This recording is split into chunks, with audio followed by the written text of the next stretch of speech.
Hello guys, what's up? I hope you are doing fine. This is me, Mir Wahid, and today I am going to teach you the next lecture of ecology and environment that is about biodiversity. तो biodiversity मैंने already आपको start किया हुआ है.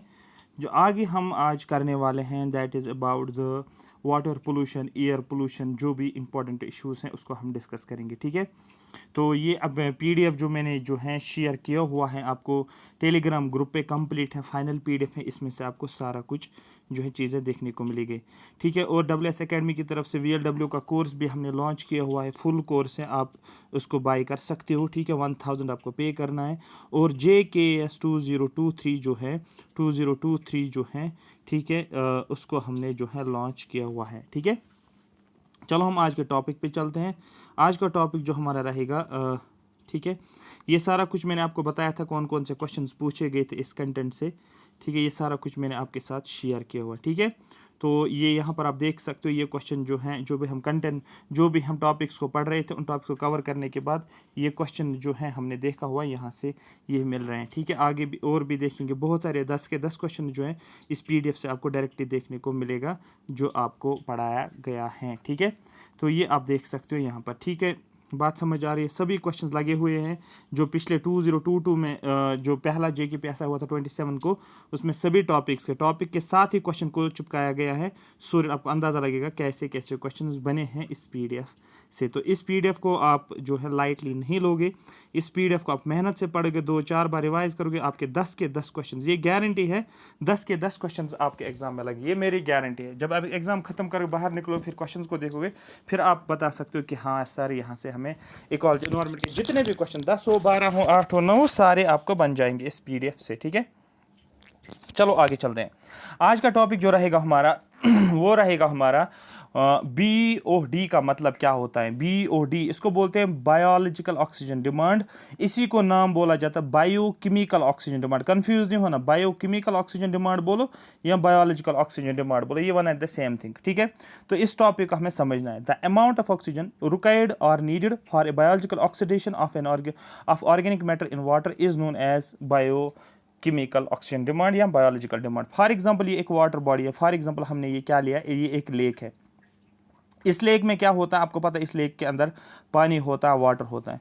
और ये भी आपको पता है वाटर के अलावा क्या होती है, फिशेस होती है, फाइटोप्लैंक्टन्स होते हैं, जू प्लैंक्टन्स होते हैं, स्मॉल फिशेस, लार्ज फिशेस, ये सारी चीज़ें आपको यहाँ पर देखने को मिलेगा. हाँ सर इतना पता है. जो ये फिशेस होती है ये क्या करती है, ये ऑक्सीजन जो भी होता है कहाँ पर, वाटर के अंदर, उस ऑक्सीजन को कंज्यूम करते हैं. मेरी बात समझ आ रही है. अब पानी के अंदर वाटर कहाँ से आता है, क्योंकि पानी के अंदर बहुत सारे प्लांट्स हैं जो फोटोसिंथेसिस को परफॉर्म करते हैं और वो ऑक्सीजन को रिलीज करते हैं, और वही ऑक्सीजन जो है वो फिश को मिलता है. तो ये प्रोसेस चलता रहता है. मेरी बात समझ आ रही है. अब यहां पर क्वेश्चन बनता है. क्वेश्चन है ये कि अब ये ऑक्सीजन जो है कम कैसे होता जा रहा है. पानी के अंदर ऑक्सीजन की लेवल कम होती जा रही है. जो भी पानी के अंदर ऑक्सीजन होता है उसको हम DO बोलते हैं, मतलब डिसॉल्व्ड ऑक्सीजन, जो फिशेस क्या करते हैं, यूज करते हैं सर्वाइवल के लिए. ठीक है, बात समझ आ रही है. लेकिन जब हम क्या करते हैं, इस पानी के अंदर वेस्ट्स डालते हैं, पोल्यूटेंट्स डालते हैं, ये पानी क्या हो जाता है, ये खराब हो जाता है. जिसकी वजह से जो भी हमने इसमें कोई भी मैटर डाला होता है, कोई भी ऑर्गेनिक मैटर डाला होता है, उस ऑर्गेनिक मैटर को क्या किया जाता है, उसको ऑक्सीडाइज करना पड़ता है. उस ऑक्सीडाइज करने के लिए आपको कितना ऑक्सीजन की जरूरत पड़ती है उस ऑर्गेनिक मैटर को ऑक्सीडाइज करने के लिए. ठीक है, उसी को हम बोलते हैं BOD, मतलब अमाउंट ऑफ ऑक्सीजन कितना चाहिए आपको, required or needed for a biological oxidation of organic matter जो वाटर के अंदर है, उसी को हम नाम बोलते हैं बायोलॉजिकल ऑक्सीजन डिमांड. ठीक है, द अमाउंट अच्छी हो गया. Water bodies have a specific amount of dissolved oxygen. Water bodies में क्या होता है, एक specific amount of dissolved oxygen होता है जिसको हम DO बोलते हैं. ये मैंने पहले बोला. On which aquatic life relies और फॉर इट्स रेस्पिरेटरी नीड्स, क्योंकि आपको पता है एक्वेटिक लाइफ का मतलब होता है, ये फिशेस की बात कर रहे हैं जो इस डिसॉल्व्ड ऑक्सीजन के ऊपर क्या करता है, डिपेंड होता है. When organic matter is present in the water body, जब हमारे पास हम वेस्ट डालते हैं, इम्प्योर चीज़ें डालते हैं, ठीक है, बहुत सारी गंदगी डालते हैं पानी के अंदर, जो भी ऑर्गेनिक मैटर होता है पानी के अंदर. अब when organic matter is present in water body, aerobic microorganisms use dissolved oxygen to break the organic matter. जो भी माइक्रो ऑर्गेनिजम्स होते हैं वो क्या करते हैं इस पानी के अंदर, वो क्या करते हैं, वो डिजोल्व करते हैं वो ब्रेक करते हैं इस ऑर्गेनिक कंपाउंड्स को, जो भी कंपाउंड्स होते हैं उनको डिजोल्व करते हैं। अब उस डिजोल्व करने के लिए उनको ऑक्सीजन की ज़रूरत होती है, जो पानी में ऑक्सीजन होता है अब उस ऑक्सीजन को वो यूज़ करते हैं, जिसकी वजह से क्या होता है, जो फिशेस होते हैं उनके लिए ऑक्सीजन की कमी पड़ती है, limiting the oxygen accessible to aquatic life. जो एक्वेटिक लाइफ होती है उनके लिए पानी जो होती है कम होती है। क्यों?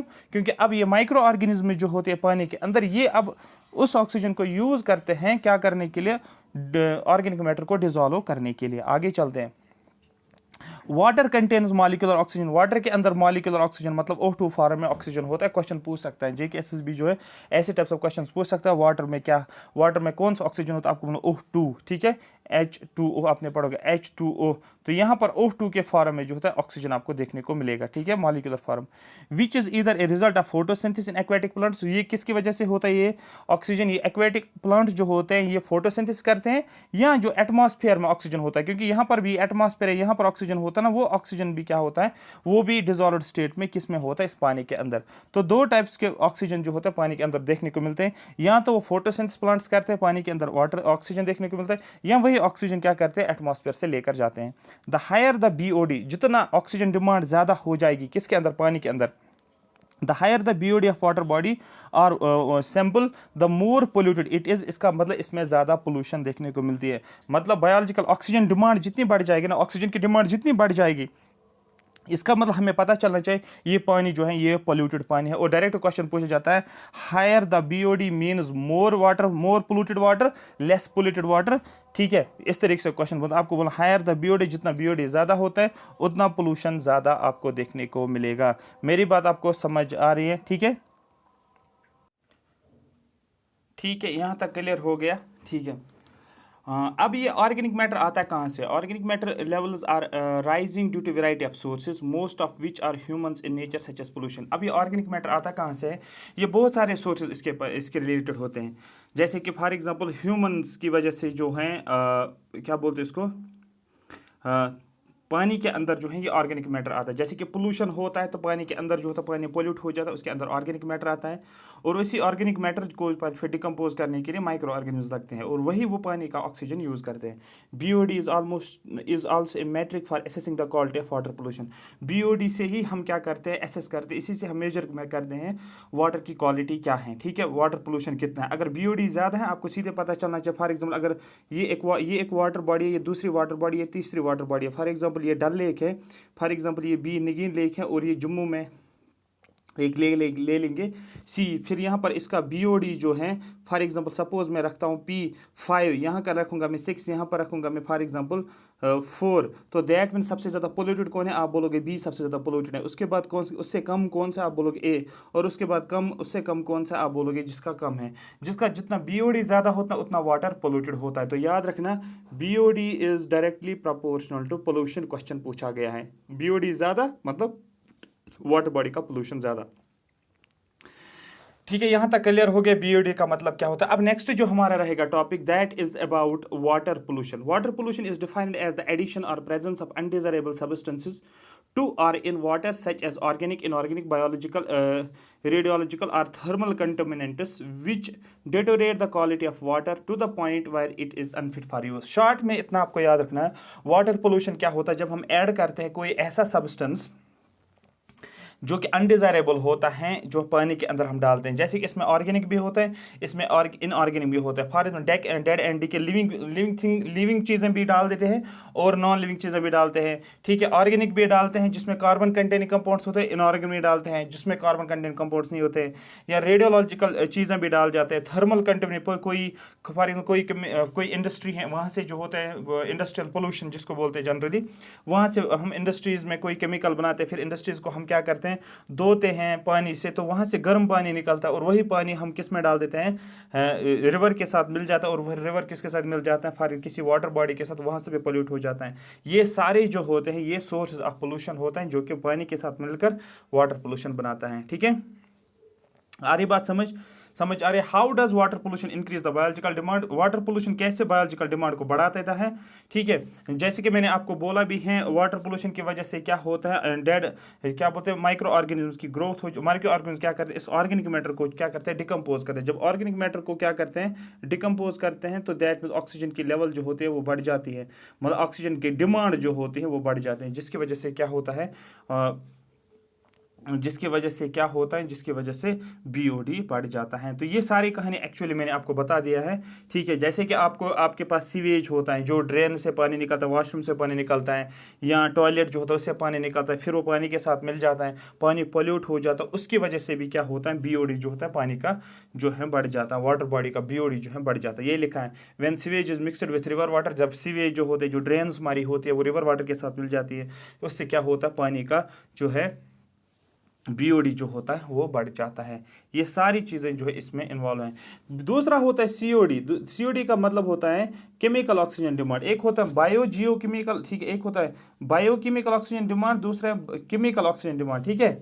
केमिकल ऑक्सीजन डिमांड का मतलब क्या होता है, वो होता है जब हम कितना ऑक्सीजन की ज़रूरत होती है for the decomposition of biodegradable plus non biodegradable, उसको बोला जाता है सीओडी। ये आपको याद रखना है, ये आपको याद रखना है। जैसे कि मैंने यहाँ पर आपको बोला है, ये मैं डिफरेंस आपको बता रहा हूँ, ठीक है।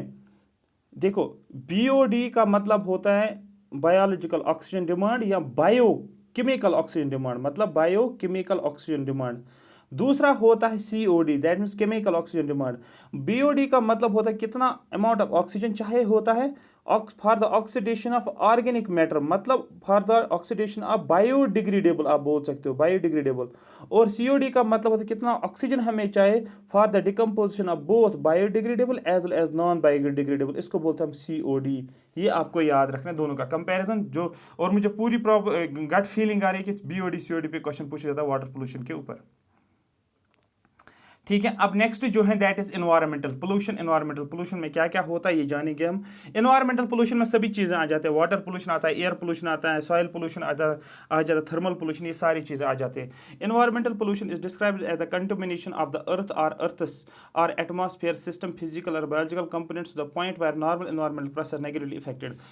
एनवायरमेंटल पोल्यूशन का मतलब क्या होता है, जब कंटेमिनेशन होती है, ठीक है, अर्थ के अंदर या एटमॉस्फेयर में देखने को मिलेगा, जिसकी वजह से क्या होता है, जो एनवायरनमेंट की नॉर्मल प्रोसेसेस होती है वो नॉर्मल प्रोसेसेस नहीं होती है। फॉर एग्जांपल अगर मैं बोलूँगा, फॉर एग्जांपल एयर पोल्यूशन हो रहा है, जिसकी वजह से क्या होता है, एयर पोल्यूट हो जाता है। जब एयर पोल्यूट हो जाता है, जिसकी वजह से क्या होता है, एयर पोल्यूशन की वजह से क्या हो जाता है, एयर कार्बन डाइऑक्साइड का अमाउंट बढ़ जाता है, जिसकी वजह से ग्लोबल वार्मिंग होती है, ग्रीन हाउस इफेक्ट होता है, और टाइम पे बारिश नहीं होती है, या टाइम पे जो होता है क्या बोलते हैं उसको, धूप अच्छे से नहीं निकलती, या टेम्परेचर ज़्यादा बढ़ जाता है, जितना होना चाहिए था नॉर्मल कंडीशंस उस हिसाब से नहीं होता है।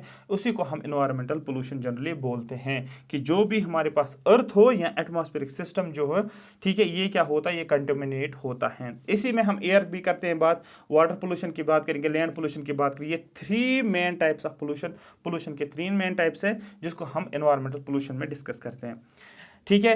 उसके अलावा और भी कुछ है, नॉइज पोल्यूशन है, शोर जिसको आप बोलते हैं, थर्मल पोल्यूशन हीट की वजह से, लाइट पोल्यूशन होता है, प्लास्टिक पोल्यूशन होता है, ये भी आजकल के टाइम पे जनरली देखने को मिलता है। क्वेश्चन कहाँ से बनता है, क्वेश्चन बनता है पोल्यूटेंट्स क्या होते हैं। पोल्यूटेंट्स का मतलब होता है, pollutant is a material or energy that is introduced in the environment that has unintended consequences or reduces the utility of the resource. Pollutant का मतलब होता है ये एक मटेरियल होता है, ये एक एनर्जी होती है, ये एक पार्टिकल होता है जिसको आप एनवायरनमेंट में इंट्रोड्यूस करते हो।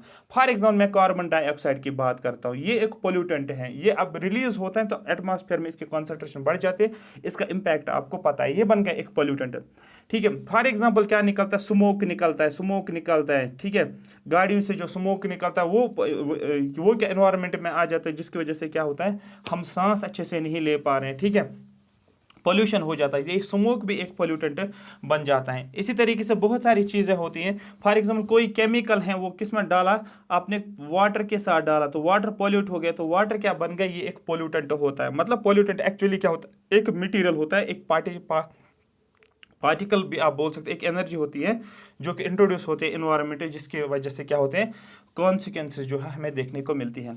The intensity of the pollutants negative impact on human health is determined by it's nature and concentration.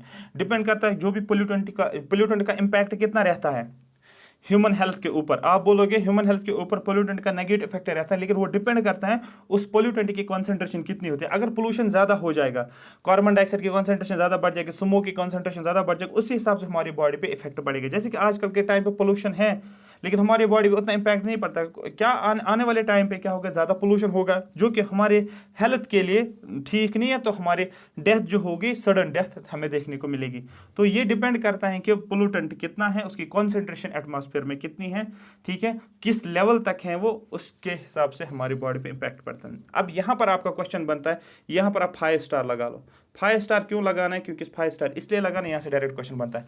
Primary pollutants क्या होते हैं और सेकेंडरी पोल्यूटेंट्स क्या होते हैं, क्वेश्चन पूछा जाता है। प्राइमरी पोल्यूटेंट्स आर इंप्योरिटीज, ये ऐसे पार्टिकल्स, ऐसे इंप्योरिटीज होती है that are discharge directly from the source of origin. ये डायरेक्टली डिस्चार्ज होते हैं सोर्स ऑफ ऑरिजिन से। फॉर एग्जाम्पल जहाँ से निकलते हैं सीधे वो एटमॉस्फेयर में मिल जाते हैं, जैसे कि कार्बन डाइऑक्साइड, SO2 और NO, ये क्या होते हैं, इनको प्राइमरी पोल्यूटेंट्स। क्वेश्चन अगर पूछेगा विच of the following is a primary pollutant, आपको बोलना है कार्बन डाइऑक्साइड। फॉर एग्जाम्पल गाड़ियाँ, आप धुआं निकलता है, कार्बन डाइऑक्साइड निकलता है वहाँ से, जब आप पेट्रोल जलाते हो, कोल पेट्रोल जलाते हो, तो उसकी वजह से क्या होता है, कार्बन डाइऑक्साइड रिलीज होता है, SO2 रिलीज होता है, NO रिलीज होता है, ये डायरेक्टली एटमॉस्फेयर के साथ मिल जाता है, ये बन गया प्राइमरी पोल्यूटेंट। मतलब ये directly from the source of origin, इसकी डिस्चार्ज जो होते हैं सोर्स ऑफ ऑरिजिन, जहां से ये ऑरिजिन होता है, इसका ऑरिजिन होता है, वहां से वो निकल जाते हैं। सेकेंडरी पोल्यूटेंट्स का मतलब क्या होता है, जब प्राइमरी पोल्यूटेंट्स मिल जाते हैं, ठीक है, प्राइमरी पोल्यूटेंट्स मिलने के बाद क्या होता है, सेकेंडरी पोल्यूटेंट्स बनते हैं, इसको हम सेकेंडरी पोल्यूटेंट्स का नाम बोलते हैं। Secondary pollutants are formed when pollutants such as HCNO O3, question पूछा गया है O3 के ऊपर। O3 क्या है, आपको बोलना है ये ट्राई ऑक्सीजन है। और इस बार अगर क्वेश्चन पूछा जाएगा आपको बोलना O3 जो है ये सेकेंडरी पोल्यूटेंट है, लेकिन ये सेकेंडरी पोल्यूटेंट है, ना कि प्राइमरी पोल्यूटेंट। तो सेकेंडरी पोल्यूटेंट्स क्या होते हैं, आपको बोलना सेकेंडरी पोल्यूटेंट्स बनते हैं when pollutant such as HCNO and O3 react in the environment. ये किसके साथ रिएक्ट होता है, एनवायरमेंट के साथ, मॉइस्चर है, सनशाइन है, to generate new product such as PAN, ठीक है। O3 आप सेकेंडरी पोल्यूटेंट नहीं रखो, O3 प्राइमरी पोल्यूटेंट ही है। जब प्राइमरी पोल्यूटेंट्स मिल जाते हैं, ठीक है, क्या बनता है, आपको बोला सेकेंडरी पोल्यूटेंट बन जाता है। तो दैट मीन जब बहुत सारे पोल्यूटेंट्स मिल जाते हैं, जैसे कि HC या NO या O3 रिएक्ट करता है एनवायरमेंट के साथ, ठीक है, फिर सनलाइट उनके ऊपर पड़ती है या मॉइस्चर के साथ मिक्सअप हो जाता है, नए नए प्रोडक्ट्स बनते हैं। जैसे कि पेन, PAN मतलब पेन, ये वो पेन नहीं है जिसमें आप खाना बनाते हो, पेन का मतलब परऑक्साइल एसिटाइल नाइट्रेट होता है। पेट्रोकेमिकल स्मॉग भी याद रखना, स्मॉग भी क्या बनता है, आपको बोलना स्मोक, देखो स्मोक किसके साथ मिलता है, फॉग के साथ, आपको सेकेंडरी पोल्यूटेंट बनता है, आपको बोलना है स्मॉग। तो स्मॉग हो, पेन हो, परऑक्साइल एसिटाइल नाइट्रेट, ठीक है, तो ये आपको बोलना है ये सेकेंडरी पोल्यूटेंट। तो लिस्ट आपको पता होना चाहिए प्राइमरी और सेकेंडरी का। आप बोलोगे O3 primary pollutant, CO2 primary pollutant, SO2 primary pollutant, NO primary pollutant, ठीक है। उसके बाद सेकेंडरी पोल्यूटेंट में क्या बोलोगे, पेन होता है सेकेंडरी पोल्यूटेंट, ठीक है। पेट्रोकेमिकल स्मॉग जो होता है आप बोलोगे सेकेंडरी पोल्यूटेंट, SMOG। उसके बाद फॉर्मल्डिहाइड क्या है, आप बोलोगे सेकेंडरी पोल्यूटेंट। इस तरीके से आपको चीज़ों को याद रखना है। उसके बाद हम क्लासीफाई करते हैं पोल्यूटेंट्स को हम क्लासीफाई करते हैं किस क्राइटेरिया पे, सोर्स ऑफ पोल्यूशन, कहाँ से जो पोल्यूटेंट निकलता है उसका सोर्स क्या है, ठीक है, क्या इंडस्ट्री से निकलता है, क्या फैक्ट्री से निकलता है, क्या घर से निकलता है, क्या गाड़ियों से निकलता है, ये हो गया सोर्स। मोड ऑफ रिलीज, किस तरीके से रिलीज होता है, प्रेजेंस ऑफ नेचर, ठीक है, डिग्री ऑफ डिग्रेडेबिलिटी, और ये सारी चीज़ें हम देखते हैं। सबसे पहले हम देखेंगे source of pollution on the basis of pollutants on the basis of source of pollution. आ रही बात समझ। और सोर्स ऑफ पोल्यूशन के बेसिस पे हम क्या बोलते हैं, आपको पूछा जाएगा which of the following is true about pollutants, ठीक है, यहाँ पर पूछा जाएगा pollutants can be classified on the base of source, which of the following is are the pollutants classified on the base of source. नीचे लिखोगा option primary pollutant and secondary pollutant, नीचे लिखा होगा ओनली प्राइमरी ओनली सेकेंडरी, आपको बोलना both first and, आपको बोलना primary and secondary. तो दैट मीन्स यहाँ पर on the base of source पे हम क्या बोलते हैं, सोर्स ऑफ पोल्यूशन, आपको बोलना है प्राइमरी पोल्यूटेंट और सेकेंडरी पोल्यूटेंट। तो प्राइमरी पोल्यूटेंट्स मैंने आपको बताया प्राइमरी पोल्यूटेंट्स क्या होते हैं, ठीक है, और सेकेंडरी पोल्यूटेंट्स मैंने आपको बताया था। एग्जांपल आप याद रखोगे, ash primary pollutant, smoke primary pollutant, fumes primary pollutant, dust primary pollutant, nitric oxide याद रखना है N2O primary pollutant, sulphur dioxide, ठीक है, SO2 प्राइमरी पोल्यूटेंट, हाइड्रोकार्बन याद रखना and other substance are the primary pollutants, ये सारे प्राइमरी पोल्यूटेंट्स होते हैं। सेकेंडरी पोल्यूटेंट्स में आपको सिर्फ एग्जांपल से आपको याद रखना है। सेकेंडरी पोल्यूटेंट्स मैंने आपको बोला है, जब प्राइमरी पोल्यूटेंट्स मिल जाते हैं तो सेकेंडरी पोल्यूटेंट्स मिल जाते हैं, ठीक है। Secondary pollutant sulphur trioxide SO3 मैंने बोला, नाइट्रोजन डाइऑक्साइड N2O मैंने बोला, अल्डेहाइड्स, कीटोन्स, ओजोन, हाँ, ओजोन इसने जो है सेकेंडरी पोल्यूटेंट, क्योंकि मैंने एक क्वेश्चन किया भी था सेकेंडरी पोल्यूटेंट से, तो वहां पर मैंने ओजोन को एक एग्जाम में देखा था मैंने पेपर, ओजोन सेकेंडरी, तो आप कैटेगरी करोगे सेकेंडरी पोल्यूटेंट, जो इसमें दिया गया है वही आप लिखोगे कि ओजोन जो है वो सेकेंडरी पोल्यूटेंट में देखने को मिलता है। ये सभी सेकेंडरी पोल्यूटेंट्स हैं, मेरी बात समझ आ रही है। इसी तरीके से फिर जो होता है O3 मिल जाता है सनलाइट के साथ, वहां पर पेन बनता है पेरोक्साइड एसिटाइल नाइट्रेट, और वो भी सेकेंडरी पोल्यूटेंट है। तो याद रखना ओजोन को हमेशा याद रखो, ओजोन को सेकेंडरी पोल्यूटेंट करना। थोड़े टाइम पहले मैंने आपको बोला प्राइमरी पोल्यूटेंट, लेकिन एक्चुअली वो वहां से कहना ये चाहता था कि वो एक्चुअली पेन के साथ रिलेट कर रहा था, मतलब O3 जो है वो जब हम इसके साथ सनलाइट के साथ मिलाते हैं तो वहां से पेन बनता है, एक्चुअली पेन को बनने में हेल्प करता है पेरोक्साइड एसिटाइल नाइट्रेट, इसलिए आपको याद रखना है। ठीक है, उसके बाद pollutants based on mode of release, second classification हम देखेंगे। इसमें इंडोर पोल्यूशन और आउटडोर पोल्यूशन। इंडोर पोल्यूशन का मतलब घर में आप चिमनी जलाते हो उसकी वजह से डस्ट जो होता है वो होता है, जैसे कि स्मोक आप घर में पीते हो, वो हो गया इंडोर पोल्यूटेंट्स।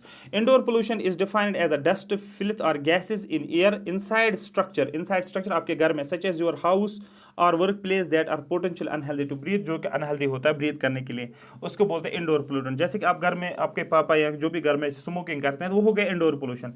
आप जो है अगर गैस जलाते हो वहां से जो भी निकलता है कार्बन डाइऑक्साइड जो भी निकलता है वहां से हो गया इंडोर पोल्यूशन। ठीक है, आ रही बात समझ।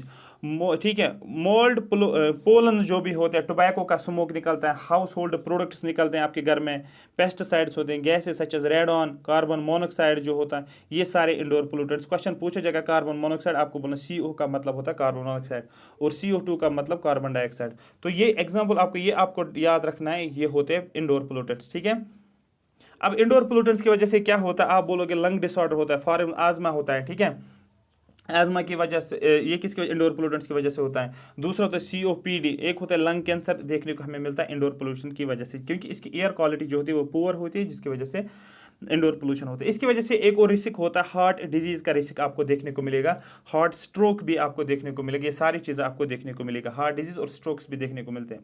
इसके अलावा आउटडोर पोल्यूटेंट्स का मतलब क्या होता है, outdoor pollutant is caused by the release of pollutants from the industries, ये बाहर से स्ट्रक्चर से बाहर से, जैसे घर से बाहर जो भी होता है, इंडस्ट्री से, फैक्ट्री से, व्हीकल से, जो डायरेक्टली एनवायरमेंट में मिक्सअप हो जाते हैं उनको बोलते हैं हम आउटडोर पोल्यूटेंट्स। जैसे कि एग्जांपल आपको पूछा जाएगा, जो भी इमिशन होता है मोटर व्हीकल से, जो भी आप फ्यूल आप बर्न करते हो, इंडस्ट्रीज की यहाँ पर बात करेंगे, ये मेजर सोर्सेज हैं आउटडोर पोल्यूशन के। Outdoor air pollution has been link to heart attack, इसकी वजह से भी हार्ट अटैक होता है, इसकी वजह से भी एजमा होता है, इसकी वजह से भी लंग्स में प्रॉब्लम होता है, जिसको बोलते हैं ब्रोंकाइटिस। ठीक है, hospital and emergency room visits देखने को मिलते हैं, लॉस, ठीक है, loss to work and school days, ये सारे इसके सिम्टम्स आपको देखने को मिलेंगे।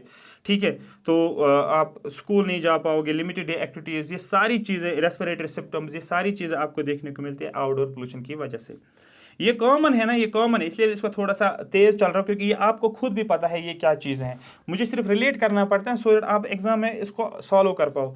फिर पोल्यूटेंट्स है on the base of presence of nature, qualitative quantitative pollutants और क्वालिटेटिव पोल्यूटेंट्स। नेचर के बेसिस पे हमने क्या किया है, quantitative, these are the substance that naturally occur in the, जो नेचुरल इन्वायरमेंट में है बट बिकम पोल्यूटेंट है, लेकिन बाद में वो पोल्यूटेंट बन जाता है when their concentration rises as a result means अनमाइनस। जैसे कि कार्बन डाइऑक्साइड की कंसंट्रेशन हमें पता है 0.0003 है एनवायरनमेंट में, एटमॉस्फेयर में। बोला जाता है अगर इतना कार्बन डाइऑक्साइड नहीं होता तो ये ग्रीन हाउस, ये क्या होता है, एटमॉस्फेयर, अर्थ का एटमॉस्फेयर जो होता है, टेम्परेचर जो होता है मेंटेन नहीं रहता। ठीक है, जो नॉर्मल टेम्परेचर होता है वो मेंटेन नहीं रहता, तो इसलिए बोलते हैं जो भी ग्रीन हाउस गैस एटमॉस्फेयर में उनका होना बहुत ज़्यादा ज़रूरी है, जो नेचुरली पाए जाते हैं। ठीक है, ठीक है, लेकिन ह्यूमंस की वजह से ज़्यादा कार्बन डाइऑक्साइड रिलीज होता है, उसकी वजह से कंसंट्रेशन बढ़ जाती है और जो कि एज ए फिर पोल्यूटेंट में कन्वर्ट हो जाता है। आरी बात में उसको बोलते हैं क्वांटिटेटिव पोल्यूटेंट।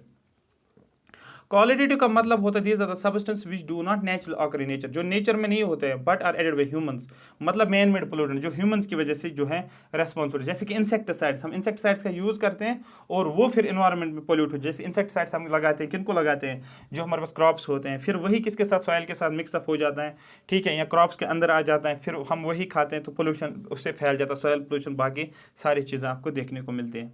तो ये सारी चीज़ें आप लिंक कर सकते हो। अब यहाँ पर क्वेश्चन बनता है pollutants on the basis of degree of, ठीक है,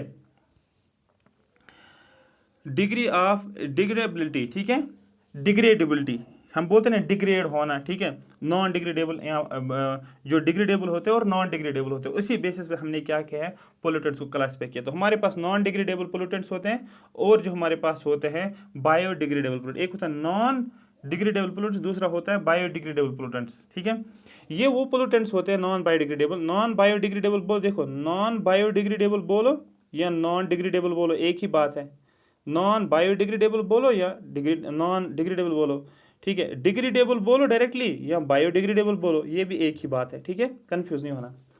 नॉन बायोडिग्रेडेबल पोल्यूटेंट्स होते क्या है? Pollutants that are not degradable और डिके, वो पोल्यूटेंट्स जिसको आप डिग्रेड नहीं कर पाते, जो कि डिके नहीं होता है slowly in the natural environment, are known as non degradable. वो ये पोल्यूटेंट्स जो होते हैं ये नॉन डिग्रेडेबल होते हैं, ठीक है, आ रही बात समझ। लेकिन डिग्रेडेबल का मतलब क्या होता है? Pollutants that are degraded, that degrade quickly through natural process known as biodegradable, उनको हम बायोडिग्रेडेबल बोलते हैं। जो कि मैंने बोला था BOD मैंने बोला था, सिर्फ और सिर्फ कौन सा ऑर्गेनिक मैटर जो डिग्रेडेबल होता है उसके लिए हमें BOD टर्म यूज करते हैं। लेकिन जब हम इसको और इसको मिलाते, दोनों को मिलाते, तो हम COD का यूज करते हैं। लिंक करो चीजों को, अगर आप लिंक कर पा रहे हैं चीजों को तो दैट आपके लिए ईजी बन जाएगा। समझ आ रही बात?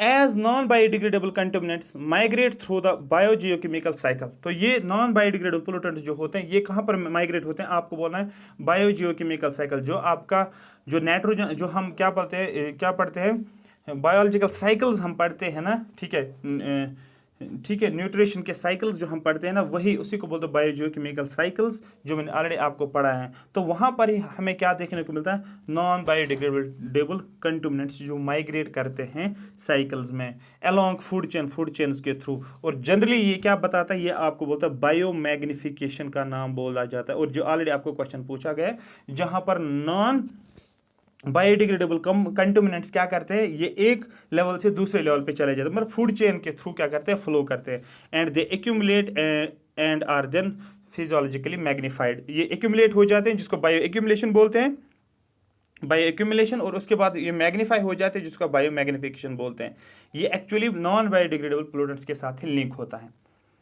उसके बाद they are not acted upon micro organism and thus remain in complex form. ये माइक्रो ऑर्गेनिज्म के थे, ठीक है, इनके ऊपर माइक्रो ऑर्गेनिज्म नहीं आ पाते क्योंकि नॉन बायोडिग्रेडेबल डीके नहीं होने वाले हैं, तो माइक्रो ऑर्गेनिज्म इनके ऊपर अटैक नहीं करते हैं, तो दैट मीन्स ये अपने ही कॉम्प्लेक्स फॉर्म में रहते हैं। लेकिन they are acted by micro organism. लेकिन जैसे कि मैंने बोला था biodegradable organic matter, biodegradable organic matter मैंने आपको बोला, इसके ऊपर कौन आते हैं? माइक्रो ऑर्गेनिज्म आते हैं ना, तभी वो डिजॉल्व ऑक्सीजन की लेवल कम हो रही थी, मतलब BOD जब मैंने बात की। तो इसके ऊपर कौन एक्ट करता है? आपको बोला micro organisms, and they are converted into inorganic substance. फिर ये किस में कन्वर्ट होते हैं? ये इनऑर्गेनिक सब्सटेंस में होते हैं, सिंपल कंपाउंड्स में फॉर्म होते हैं। तो लेकिन ये कॉम्प्लेक्स में ही बनते हैं।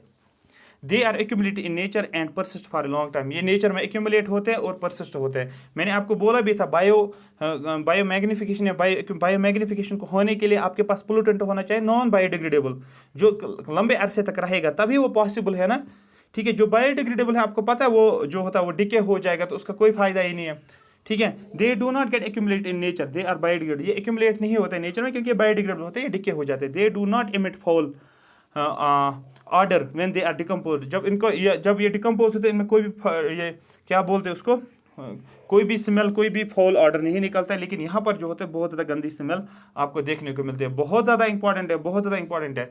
Mercury salts, long chain phenolic compound, DDT मैंने आपको दिखाया भी था एग्जांपल, बायो एक्यूमुलेशन में मैंने आपको DDT एग्जांपल दिखाई थी। यहाँ पर हीट और thermal pollution as well as domestic waste sewage. Domestic sewage का मतलब जो टॉयलेट से निकलता है, जो भी गंदगी निकलती है वो सारा कुछ मिल जाता है उससे। ये सारे क्या होते हैं? ये बायोडिग्रेडेबल होते हैं, are include in the category because they are decompose quickly by natural process. क्योंकि ये नेचुरल प्रोसेस की वजह से क्या होता है? डिकम्पोज होता है क्विकली। तो मैं आपको बायो मैग्निफिकेशन पे वापस लेकर जाऊंगा क्योंकि उससे आपको क्वेश्चन बना हुआ था, तो इसलिए यहाँ पर जानना ज़रूरी है आपको बायो मैग्निफिकेशन के ऊपर, सो आपको पूरा जहन में आ जाए। आप अगर चीज़ों को लिंक कर पा रहे हो तो दैट मीन्स आपके लिए बहुत सारी चीज़ें जो है वो ईजी हो जाएगी। यहाँ पर ये हैं, देखो यहाँ पर है, एक सेकेंड,